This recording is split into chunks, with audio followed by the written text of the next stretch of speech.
અનેરો હોય છે એને અમે શબ્દોમાં વર્ણવી શકતા નથી, પરંતુ અમારું હૃદય તમને ધન્યવાદ આપે છે અમારામાં તમે જે કામ કર્યું તેને માટે, અમને જે રીતે તમે રોજ રોજ બદલો છો તેને માટે, અમને જે રીતે પ્રભુ તમે કૃપા આપો છો તેના માટે, અમને જે રીતે તમે હિંમત બળ આપો છો, કન્વિક્શન્સ આપો છો તેના માટે આભાર. આજે સવારે ફરીથી આભાર માનીએ છીએ તમારા પુત્ર પ્રભુ ઈસુ ખ્રિસ્તના આગમન ને માટે. પ્રભુ એ જયંતિનો અવસર અમે માણી શકીએ એ માટે પ્રભુ તમે અમારા આત્મા દ્વારા અમારી સહાય કરો છો. ઈશ્વર આભાર માનીએ છીએ, અમારું હૃદય ખોલીએ છીએ અને તમારું વચન એ અમને સત્યમાં દોરી જાય છે અને અમારામાં રહેલા જૂઠાણાને નાબૂદ કરે છે. એ વચન અમે ગ્રહણ કરીએ છીએ. એની વિરુદ્ધના કોઈ પણ શૈતાનના કામોને અમે તમારા પગ તળે ઝૂકીએ છીએ. તમારી મંડળી છે, તમારા લોક છે અને પ્રભુ તમારો સ્વભાવ અને સદગુણ તેઓ પ્રગટ કરે માટે તમે તેઓને પસંદ કર્યા છે અને તમે થવા દો અને તમે વચન વડે જળ સ્નાનથી મંડળીને શુદ્ધ કરો છો, ડાઘ અને કરચલી વગેરે કરો છો. હું ફક્ત માધ્યમ છું, તો મને તમે શુદ્ધ કરો. મારા મુખના શબ્દો અને મારા ઈરાદાઓ તમારી સમક્ષતામાં સમૃદ્ધિ પ્રાપ્ત કરે અને અંધકારના પરિબળો નાકામયાબ થાય. મારું વચન સાંભળનાર એક વ્યક્તિ તમારામાં પ્રકાશિત થાય. ઈસુ પ્રભુ નામથી પ્રાર્થીએ છીએ, આમેન. ક્રિસમસ 2022ની સિરીઝમાં આપણે પ્રભુ ઈસુ ખ્રિસ્તના આગમનની અનંતકાળી જે વચનો છે, પ્રોમિસીસ છે, તેના પર દ્રષ્ટિ કરી રહ્યા છે. પ્રભુ ઈસુ ખ્રિસ્તના આગમનના સંદર્ભમાં જે ભવિષ્યવાણીઓ કરવામાં આવી છે તે મુખ્ય ડાયરેક્ટ પરિપૂર્ણતા છે. નવા કરારમાં પણ નોંધવામાં આવે છે કે પ્રભુ ઈસુ ખ્રિસ્તનો જન્મ વિશે અગાઉ પ્રબોધકે જણાવ્યું હતું અને યશાયામાંથી આવે છે. અને યશાયાના પુસ્તકના 7મા અધ્યાય 9મા અધ્યાયની અંદર આપણે જોયું છે કે કઈ રીતે પ્રોમિસ આપવામાં આવે છે. એને તમને પુત્ર આપવામાં આવશે અને પુત્રના ગુણ લક્ષણો કયા કયા હશે અને એ ગુણ લક્ષણો કોઈ સામાન્ય રાજા કરતાં ઘણા વિશેષ છે. અને એમાં કંઈક પાસું એવું છે કે જે છે એ અનંતકાલિક રાજ્ય સ્થાપવાના છે. ક્રિસમસના સંદર્ભમાં આપણે એના દરેક પાસાઓને લગભગ જોયા છે. કદાચ એક પાસું આ વખતે આપણે જોવાનો અવસર મળી રહ્યો છે કે પ્રભુ ઈસુ ખ્રિસ્તનું આગમન એનું ઇટર્નલ રેલેવન્સ છે, અનંતકાલિક મહત્વ છે. કારણ કે ત્યાં પ્રભુ ઈસુ ખ્રિસ્તને શાંતિના સરદાર તરીકે વર્ણવવામાં આવ્યા છે. સાથે આપવામાં આવ્યું છે કે તેનું રાજ્ય એ હંમેશનું રહેશે, કાયમનું રહેશે, અનંતકાળનું, સદાકાળનું રહેશે. માટે આપણે થીમને ક્લબ જોઈન કર્યા છે અને આપણો આ વર્ષનો જે ક્રિસમસનું થીમ છે Jesus Christ prince of the eternal Kingdom. પ્રભુ ઈસુ ખ્રિસ્ત અનંતકાલિક રાજ્યના તેઓ રાજકુમાર છે.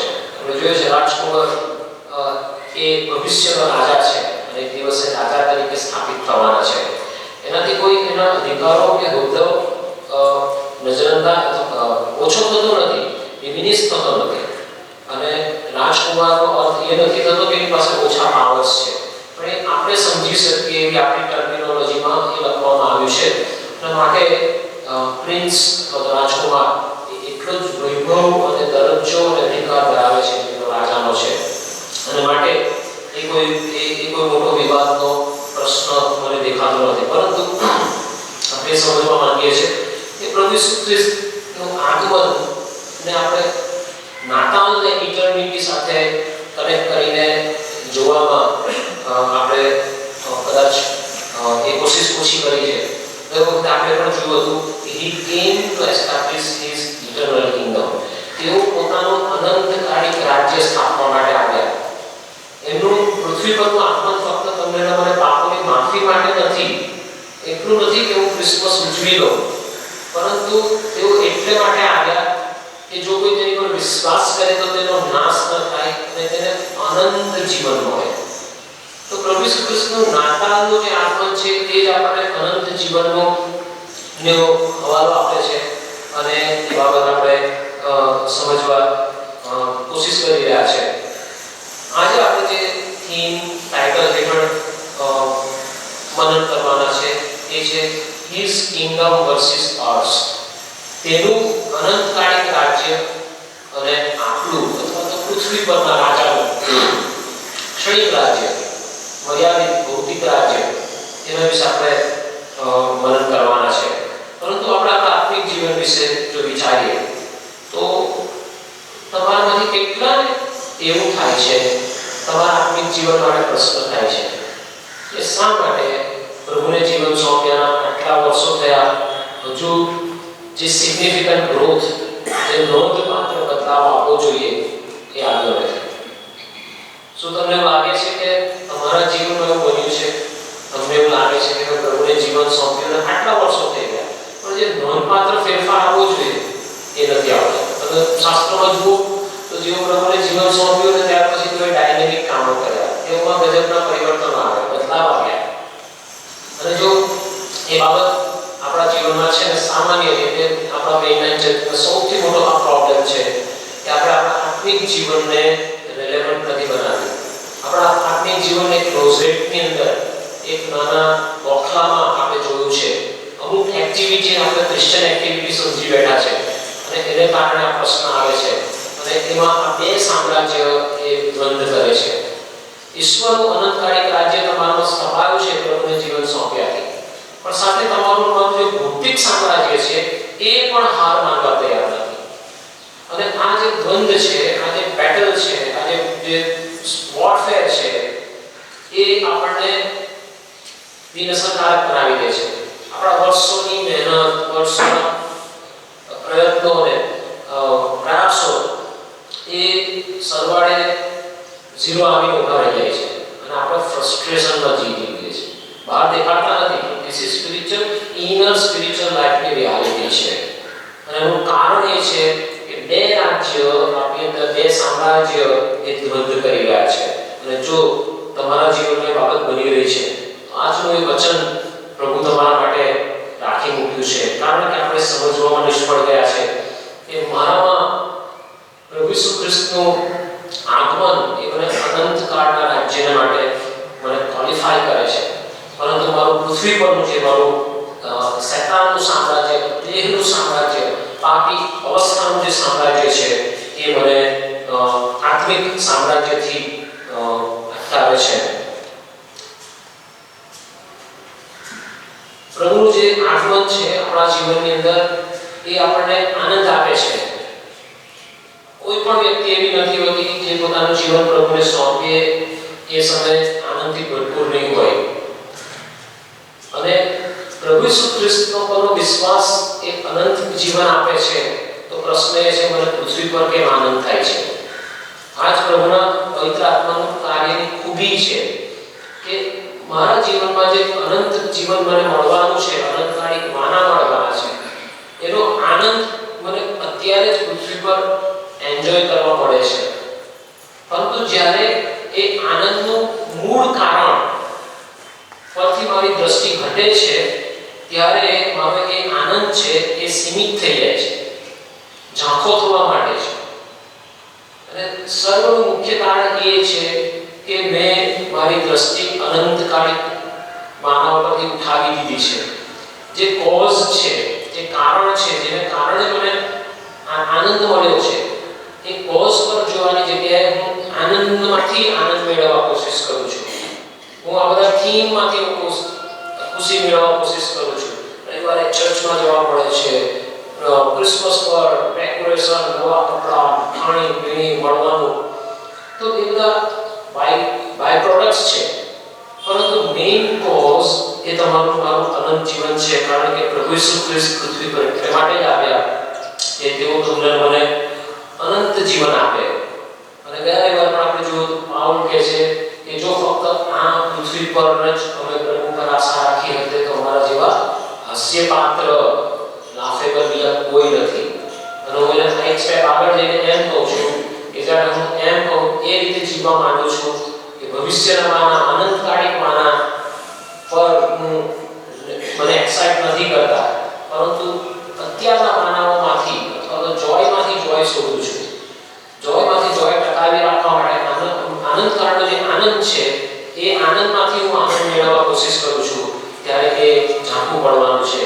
અને એમ કરીને આપણા પૂર્વજો જો આપણે પ્રભુનું વાત કહ્યું અને તેઓ પ્રભુમાં ઉભી ગયા તેઓના સ્વાર્પણની ઉપર પણ આપણે પ્રશ્નાર્થ મૂકીએ છીએ.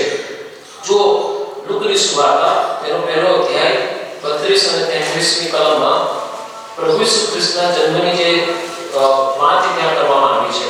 લુકની સુવાર્તા પહેલો અધ્યાય 32 અને 33 કલમ ત્યાં લખેલું છે, એ માટે તે મોટો થશે અને પરાત્પરનો દીકરો કહેવાશે અને દેવ પ્રભુ તેને તેના પિતા દાઉદનું રાજ્યાસન આપશે. તે યાકૂબના ઘર પર સર્વકાળ રાજ કરશે. તેને તેના રાજનો અંત આવશે નહીં. અહીંયા બે વ્યક્તિઓનો હવાલો આપવામાં આવ્યો છે. એક તો છે દાઉદ અને બીજો છે યાકૂબ. દાઉદ પર આપણે ફોકસ કરવાના છે કારણ કે આપણો જે મેઇન થીમ છે એ કિંગડમ છે, ઇટરનલ કિંગડમ છે. યાકૂબ કોઈ રાજા નહોતો, હા દાઉદ રાજા હતો. અને અહીંયાની જે પરિપૂર્ણતા છે એ દાઉદને જે વચન આપવામાં આવ્યું હતું એની પરિપૂર્ણતા છે. અને માટે એમાંથી પણ આપણે બે થીમ પિકઅપ કરીએ છીએ. અને પહેલી વસ્તુ તો શું છે તો કે છે કે તે દાઉદના રાજ્યાસન વિશે વાત કરવામાં આવી છે અને ત્યાં એને હવાલો શું આપવામાં આવ્યો છે કે આજે કેવું હશે, અનંતકાળનું રાજ્ય હશે. હવે એક વાર પ્રશ્ન થાય છે, પ્રશ્ન થવો જોઈએ આપણે બાઇબલમાં છે ત્યારે પૂછવાનું કે દાઉદની વાત કેમ કરવામાં આવી છે, દાઉદના રાજ્યાસનની વાત કેમ કરવામાં આવી છે, દાઉદના રાજ્યની વાત કેમ કરવામાં આવી છે. જે પ્રમાણે આપણે ગયા વખતે થોડું એનાલાઇઝ કરવા કોશિશ કરી હતું, નાફ્તાલી અને ઝબૂલૂન વિશેની કેમ વાત કરવામાં આવી છે. ઉત્તરી ક્ષેત્રના પ્રાંતોમાં જે બની રહ્યું છે, બનવાનું છે, તેનું દક્ષિણી પ્રાંતના લોકોને શું કહેવામાં, શા માટે કહેવામાં આવી રહ્યું છે. અને માટે અહીંયા આપણે જોઈએ છે દાઉદ રાજા વિશે જે વાત કરવામાં આવી છે. પ્રશ્ન એ થાય છે આપણું જેટલું કોઈ પ્રાથમિક જ્ઞાન છે પ્રમાણે દાઉદના રાજ્યમાં શું હતું, એવું શું હતું કે જેને લઈને દાઉદના રાજ્ય વિશેની વાત કરવામાં આવે છે. દાઉદ કરતાં વધારે પ્રોસ્પરસ, વધારે ભવ્ય, વધારે શાંતિપૂર્ણ, વધારે એક્સપાન્ડ થયેલું રાજ્ય તો એના દીકરા સુલેમાનનું હતું. શા માટે એવું નથી કહેવામાં આવ્યું કે સુલેમાનના રાજ્ય વિશે? કારણ કે સુલેમાન સુધી તો હજુ રાજ્યના ભાગ પડ્યા નથી, પ્રાંતના ભાગ પડ્યા નથી. શા માટે દાઉદ વિશે વાત કરવામાં આવે છે, સુલેમાન વિશે વાત નથી કરવામાં આવી? અને એના પણ હજારો વર્ષ પહેલા પ્રભુએ વચનમાં તમારા મારા માટે મૂક્યા છે. પણ એની સાથે એ સમજવાની જરૂર છે ઈશ્વર દાઉદના એ રાજ્યાસનનું જે પ્રોમિસ છે એને શાની સાથે જોડે છે, અનંતકાળની સાથે જોડે છે. આ બે થીમ પેરેલલ ચાલે છે એ આપણે જોવા જ પડશે. પ્રભુ ઈસુ ખ્રિસ્તે રાજ્ય સ્થાપવા આવ્યા એ અનંતકાળી છે. પ્રભુ ઈસુ ખ્રિસ્તે રાજ્ય સ્થાપવા આવ્યા એ દાઉદને આપવામાં આવેલા વચનના સંદર્ભમાં છે.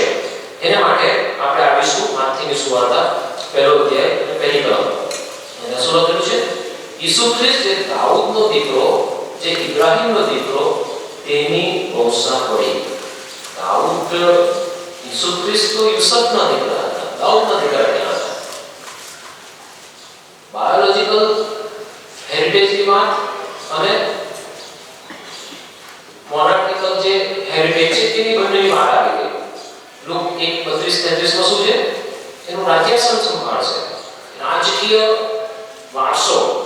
અને આપણે જોઈએ છે કે દાઉદનો વારસો, તો દાઉદનો વારસો એ ફક્ત રાજકીય વારસો નથી, પરંતુ આપણે જોઈએ છે કે પ્રભુ ઈસુ ખ્રિસ્ત મરિયમના પેટર્નલ સાઇડ પર એ દાઉદના કુળમાં આવે છે, યુસુફના પેટર્નલ સાઇડ એ દાઉદના કુળમાં આવે છે.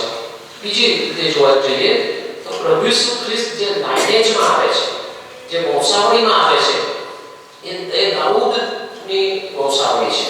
આ વસ્તુ આપણને ઓર કન્ફ્યુઝ કરે છે. શું પ્રભુ ઈસુ ખ્રિસ્તનું આગમન આત્મિક બાબત કરતાં ભૌતિક બાબત પર વધારે છે? શું એના એ જે ડીએનએ પાસઓવર થઈ રહ્યો છે એની અહીંયા વાત કરવામાં આવી રહી છે કે દાઉદના લોહીમાં ઉતરી આવ્યું છે, દાઉદનું કુળનું લોહી એનામાં ઉતરી આવ્યું છે? અને આપણે સમજવાની જરૂર છે. માટે પ્રશ્ન હજુ ઊભો છે, શા માટે વચન એમ કે છે કે એ દાઉદ દાઉદના રાજ્યાસન પર બેસશે? શું દાઉદનો દરજ્જો પ્રભુ ઈસુ ખ્રિસ્ત કરતા મોટો છે?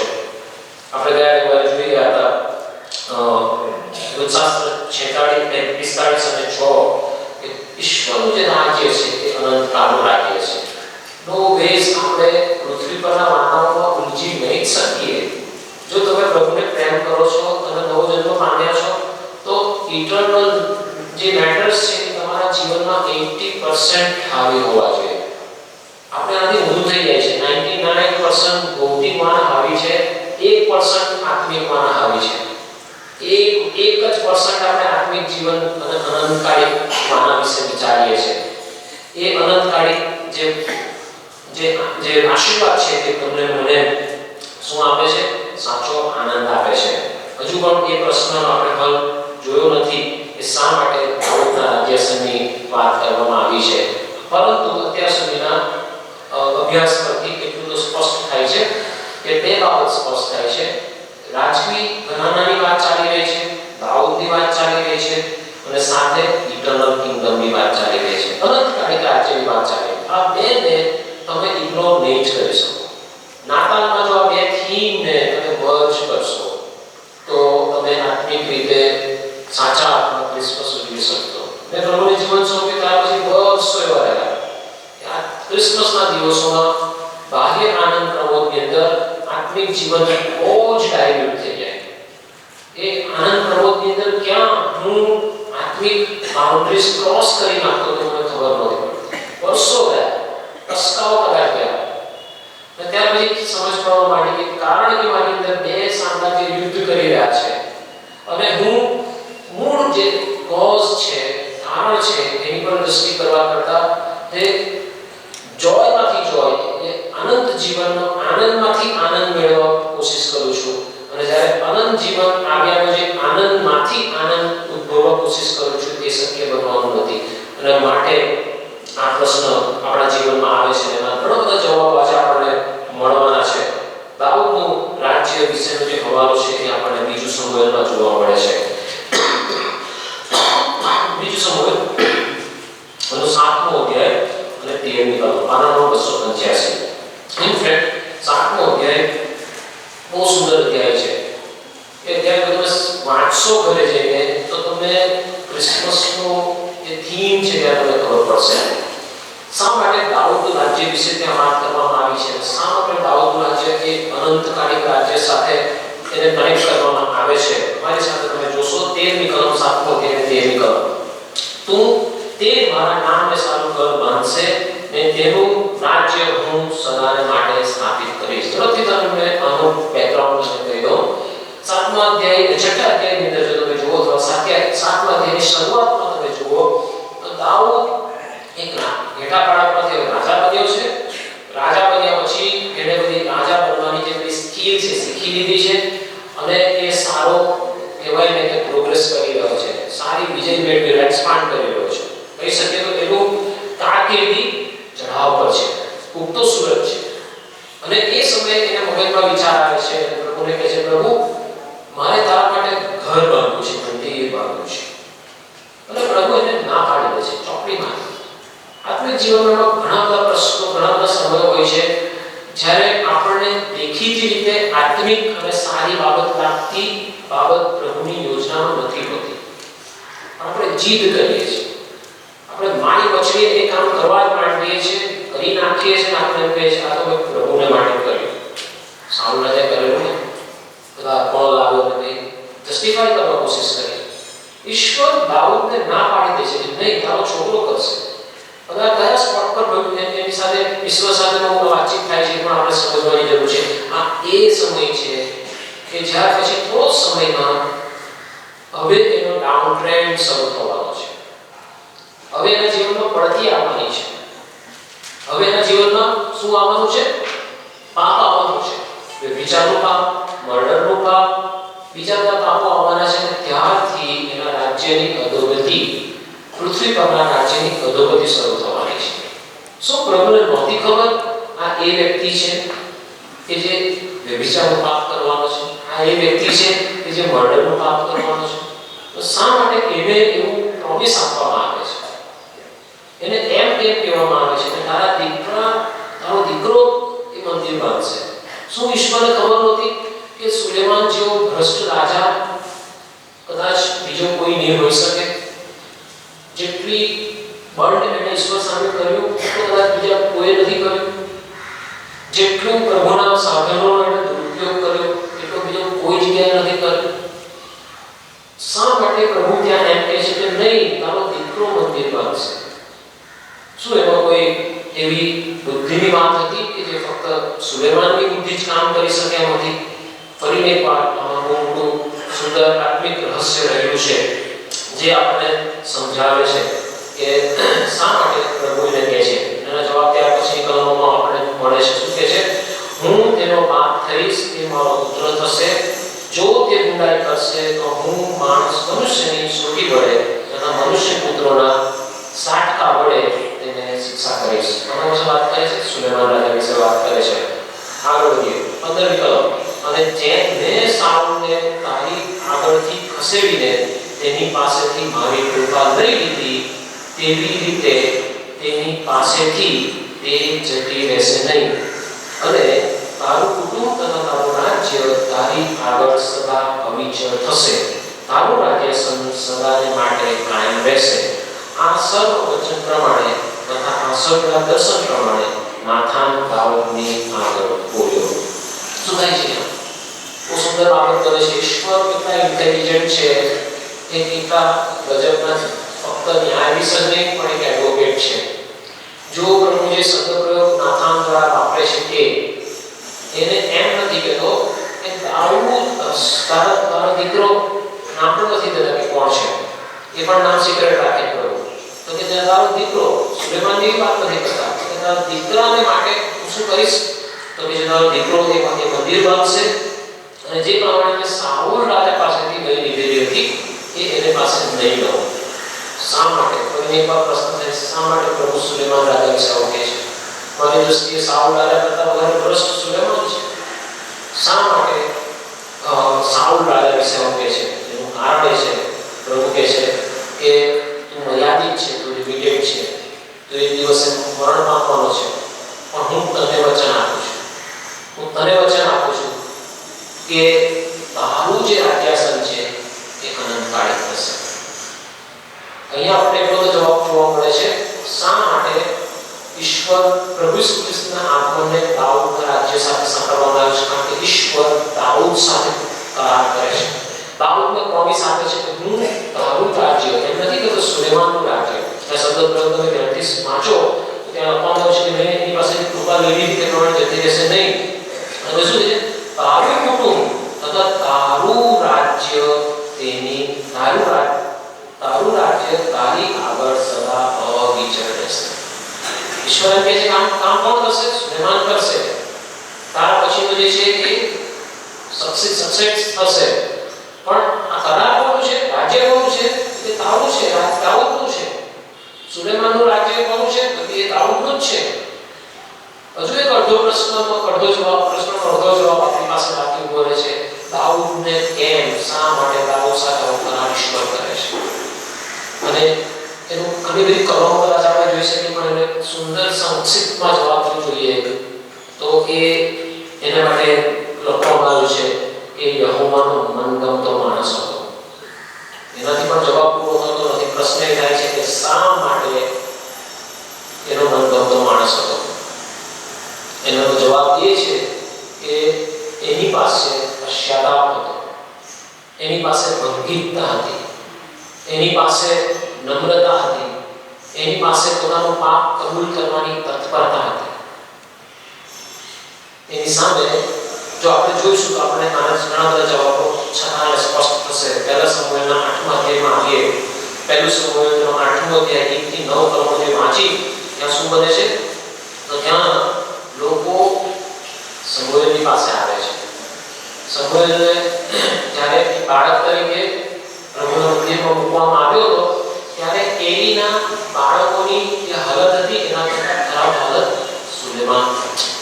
સમુએલના બાળકો ભ્રષ્ટ થઈ ગયા, બધી રીતે કરપ્ટ થઈ ગયા.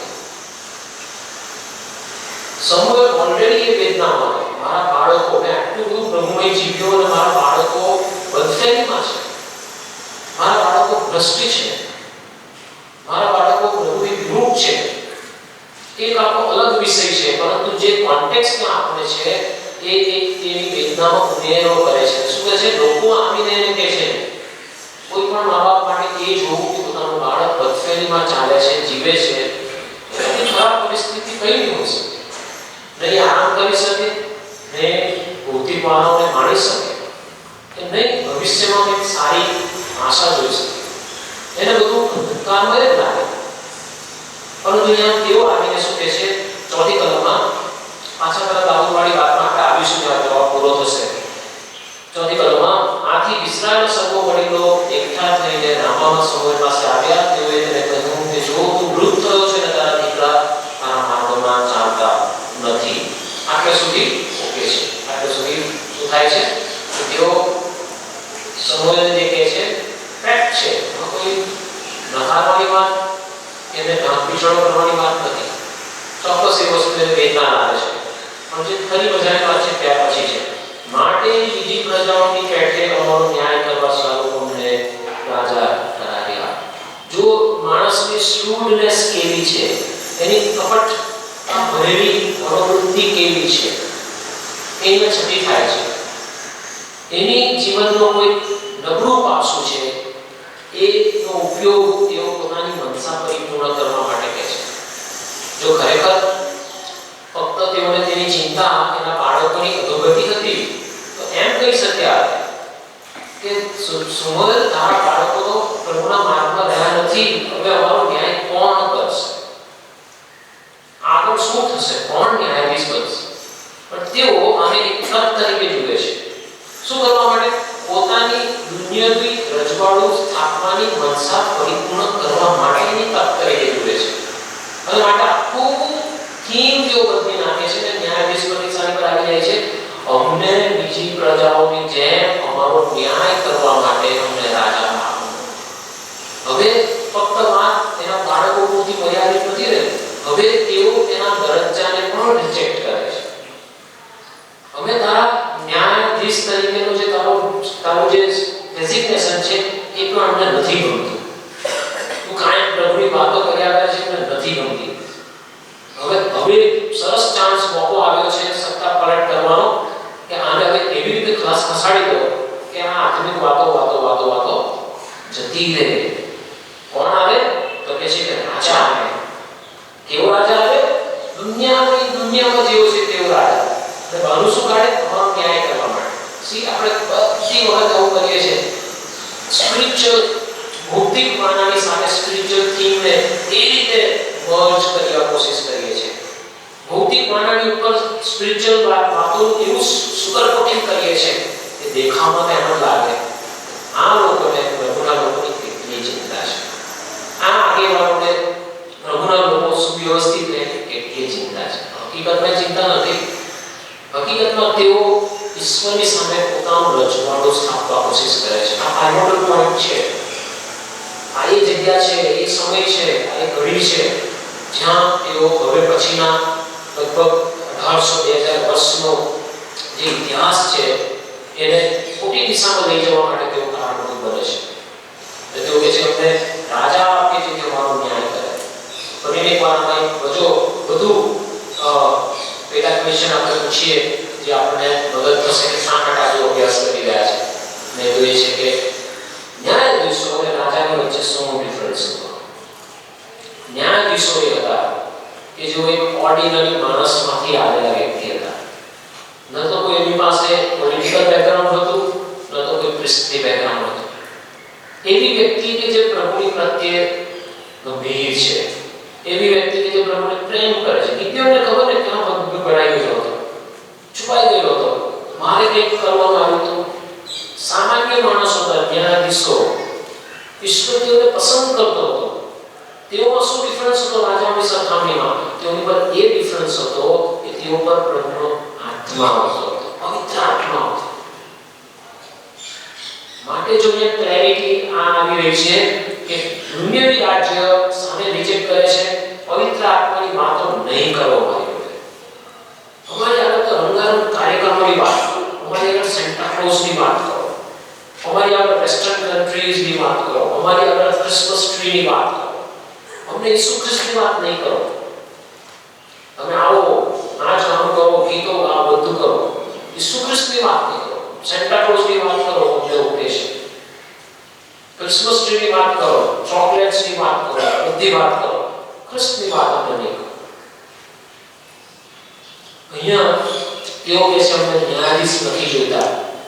કેમ? કારણ કે ન્યાયાધીશો હક્કાદાર માણસો નથી, તેઓ આત્મિક માણસો છે. તેઓ તો પવિત્ર આત્મા આવે ત્યારે જે પ્રભુ કહેતો બધું ભૂલી દેતા હતા. તમને તો રાજા જોઈએ. ત્યાર પછી અધ્યાય વાંચો, ઈશ્વર સમુએલને કહે છે, સમુએલ નારાજ થઈ જાય છે, પ્રભુ આ શું યાર, આટલી સેવા કરીને મને સાંભળ્યું. મારી માએ અને મારા બાપાએ મને નાનપણથી નજીક લીધો, મારું આખું જિંદગી મેં આ લોકોની પાછળ નાખી દીધું, મને આ મળી ગયું છે. પ્રભુ મનમાં કહેતા છે, બેટા તારા જેવા બહુ છે, જેને આ કિંમત ચૂકવી છે.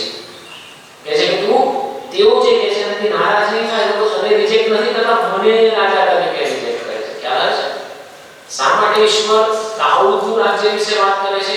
એ કોઈ ભૌતિક ને દુનિયાવી રાજાશાહી વાત નથી કરતા. એ એટલે માટે દાઉદના રાજ્યની વાત કરે છે કારણ કે એની પાસે પવિત્ર આત્માને અધીન થવાની તત્પરતા છે, એનામાં પશ્ચાતાપ છે. પશ્ચાતાપને કારણે એનો મનગમતો માણસ છે. માટે એનામાં એક ક્વોલિફિકેશન હતું. તો પ્રભુ કહે છે કે યસ, શું કરીશ? તો કહે છે કે દાઉદના રાજ્યને અનંતકાળી રાજ્ય કરવામાં આવ્યું, જે પ્રમાણે પિત્તર માટે કહેવામાં આવ્યું છે ને કે હું તારા પર મારી મંડળી બાંધી. શું પિત્તર પર મંડળી બાંધી છે પ્રભુએ? મંડળીનો ભાગ પિત્તર છે? નહીં, મંડળીનો ભાગ તો ખ્રિસ્ત છે. તો શા માટે પ્રભુ શું ખ્રિસ્ત કહે છે તો આની પર મંડળી બાંધીશ? એનો એ પ્રસ્તાવિક હૃદય, તત્પરતા. કારણ કે તું પ્રભુ પ્રત્યે તત્પર છે માટે તને રિવીલ કરવામાં આવ્યા, બાકીના અત્યારે કોઈ બોલ્યા નહીં. તું બોલ્યો કે તું તો દેવનો ખ્રિસ્ત છે, હું મસીહ છું, એનું રેવલેશન તને એટલે માટે મળ્યું કારણ કે તું ભૂલ કરે છે અને સાથે પસ્તાવાની તરફ કરે છે. તમારા આત્મિક જીવનમાં સિગ્નિફિકન્ટ ગ્રોથ નહીં આવવાનું કારણ છે કે મેં મારામાં દુનિયાવી રાજ્યને વધારે મહત્વ આપ્યું છે. પ્રભુ આપણને કહે છે કે તું માફ કર તો મારે માફ નથી કરવું. પ્રભુ મને કહે છે કે તું જતું કર તો મારે જતું નથી કરવું. પ્રભુ મને કહે છે કે તું દુઃખ સહન કરી લે તો મારે નથી સહન કરવું. પ્રભુ કહે છે કે જે કોઈ પશ્ચાતાપ કરે છે તે તેના રાજ્યમાં એ પ્રવેશ કરે છે. 5મી કલમમાં આપણે જોયું ઓલરેડી, 8મો અધ્યાય 5મી કલમ.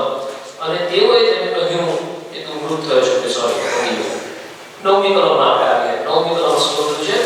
ત્યાં લખેલું છે કે તો હવે તેઓનું કેવું સાંભળ, તથાપી ગંભીર રીતે તેમને આગળ વાંધો કાઢજે, અને તેઓ પર કેવા પ્રકારનો રાજા રાજ્ય ચલાવશે તે તેમને કહી બતાવશે.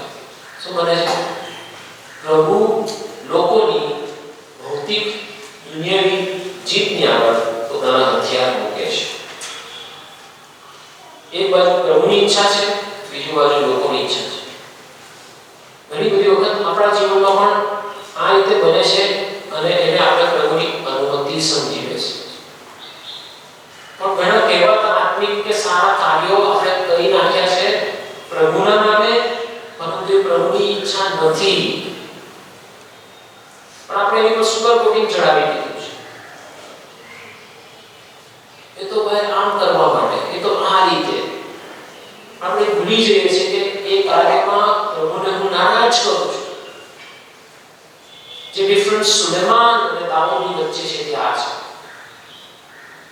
કે એ પ્રભુ પ્રત્યે ઓપન છે, રિપેન્ટન્ટ છે, પસ્તાવી હૃદય છે. અને તમારા મારામાં અનંતકાલિક રાજ્ય વૃદ્ધિ નહીં પામવાનું એ જ કારણ છે કે મારામાં વિવિધતા નથી.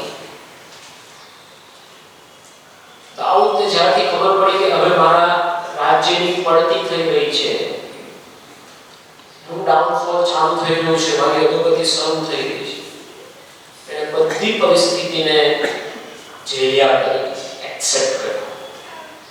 એનો સાયલન્ટ ઇન્ટરનલ રિપેન્ટન્સ હતો, એનો દીકરો અબશાલોમ ખુદ એના જીવની નો દુશ્મન થઈ ગયો, એ પણ એને એક્સેપ્ટ કર્યું. સાઉલ રાજા એને ખતમ કરવા માટે પૂરેપૂરું બળ લગાવ્યું, એને પણ એને એક્સેપ્ટ કર્યું. એટલે માટે એને ખબર હતું મારા પ્રભુના જે ઈરાદાઓ છે એ કોઈ બદલી શકવાનું નથી. અને સવાલ એ છે કે હું મારું રાજ્ય, મારું પોતાનું રજવાડું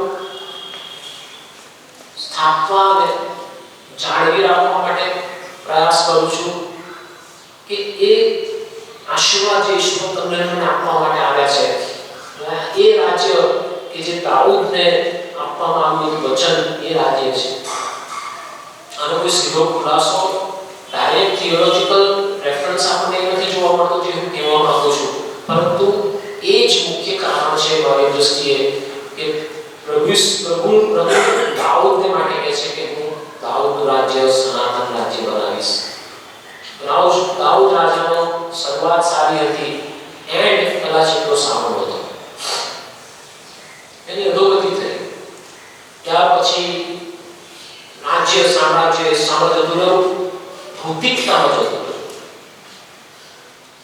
આપણા બાપદાદાઓ આવીને અત્યારે જોઈએ તો આપણને એ જ કહે, અમે દાઉદના સામ્રાજ્યમાં હતા, તમે તો સુલેમાનના સામ્રાજ્યમાં જીવો છો. અત્યારે તમારી પાસે બધું જ છે, રૂપિયો છે, ઘર છે, કાર છે, સુંદર ચર્ચ છે, ડેકોરેશન છે, પૈસા છે, પ્રોગ્રામ છે, બધું જ છે, પણ તમારી પાસે ગંભીરતા નથી.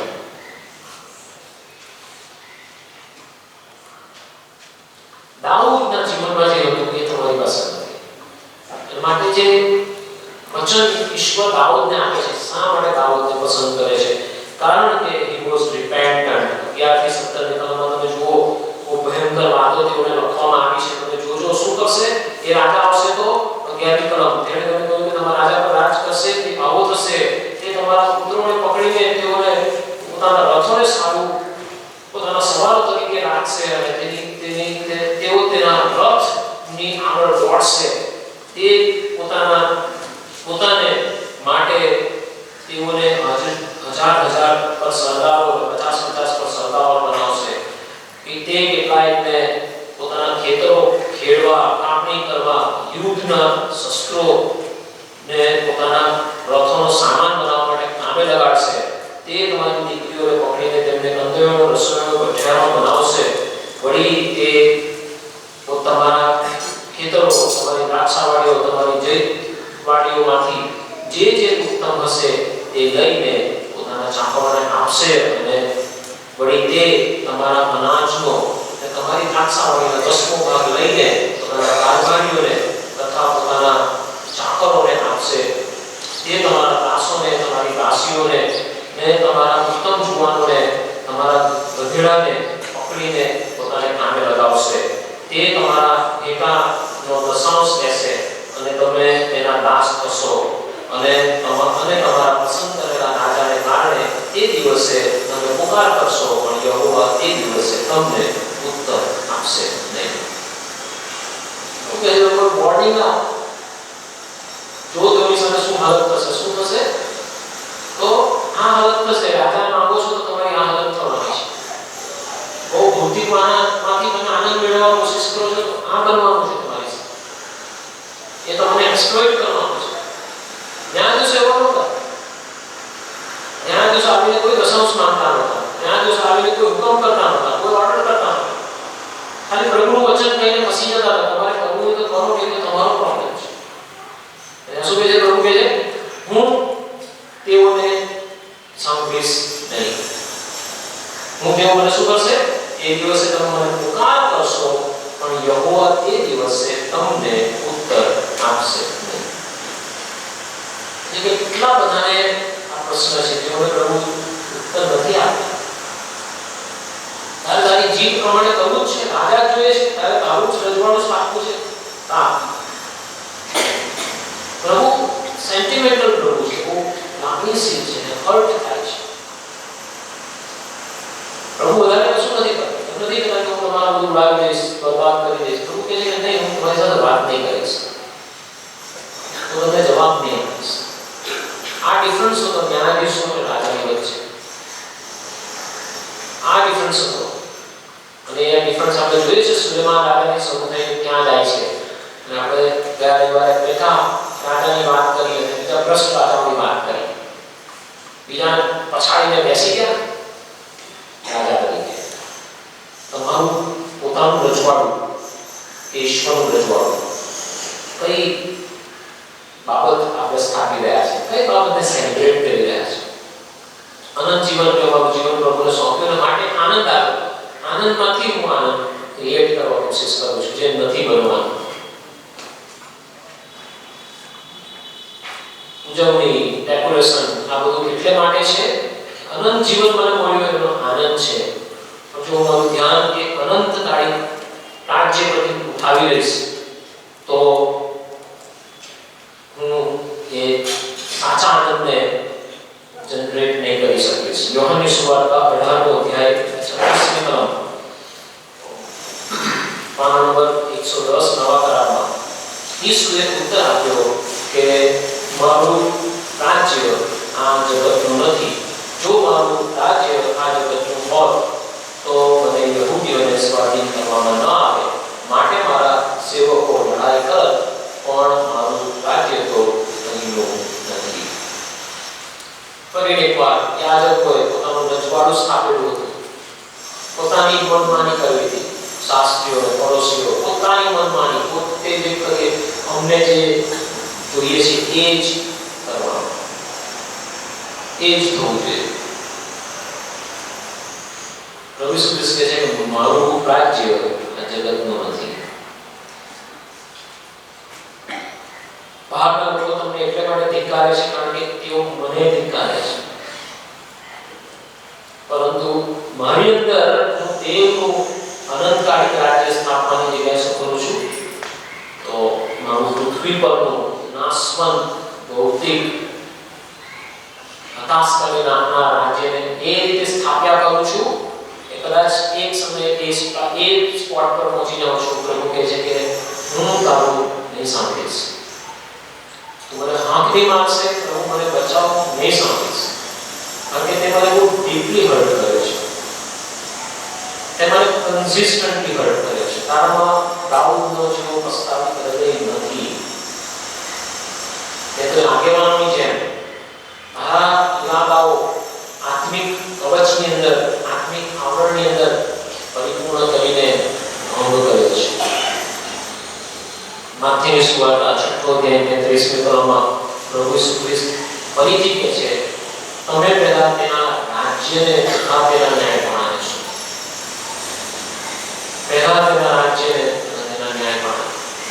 આપણે 99% આપણું રજવાડું સંભાળીએ છીએ, 1% પ્રભુનું રાજ્ય શોધવા કોશિશ કરીએ છીએ. પ્રભુ કહે છે કે તમે તેના ન્યાયપણાને, રાજ્યને, ન્યાયપણાને શોધો. ફિલિપીનો પત્ર 3ઠો અધ્યાય 20મી કલમમાં પાઉલ કહે છે કે આપણી નાગરિકત્વ, આપણી નાગરિકતા પૃથ્વી પરની નથી. જો હું મારા પૃથ્વી પરની નાગરિકતાને મેન્ટેન કરવા માટે રાત દિવસ પ્રયત્ન કરું છું તો જાણી લેવાની જરૂર છે ક્રિસમસનો આનંદ પરચમો છે. ઈશ્વર મને અનંતકાળી રાજ્યના નાગરિક બનાવીને એ આનંદ મારા આજની તારીખમાં પ્રભુ આગળ લઈ જવા માંગે છે. સમૂહેલના પુસ્તકમાં પ્રભુ એટલે સુધી કહે છે કે જે વચનાત્મકનો જે કરીને વાંચો ત્યાં શું કહે છે કે જે પ્રમાણે ન્યાયાધીશોના સમયમાં હતું ને એવા દિવસો હું પાછા લાવીશ. ન્યાયાધીશોના સમયમાં હતું. રાજા પોતાના ભક્તોને માટે કામ નહીં કરશે. વ્યક્તિ પ્રભુના પવિત્ર આત્માથી પ્રેરિત થઈને કામ કરશે. પ્રભુ આમ કહે છે.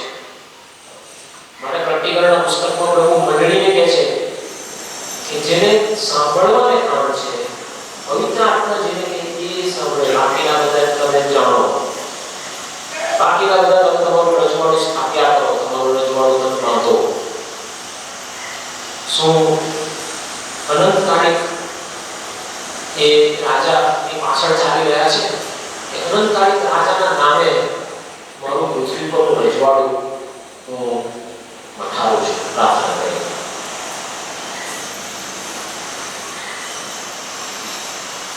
પ્રભુ ગજબની વાત છે, તમે નાશમાં હતા, અનંતકાળ માટે અમને બચાવી લીધા.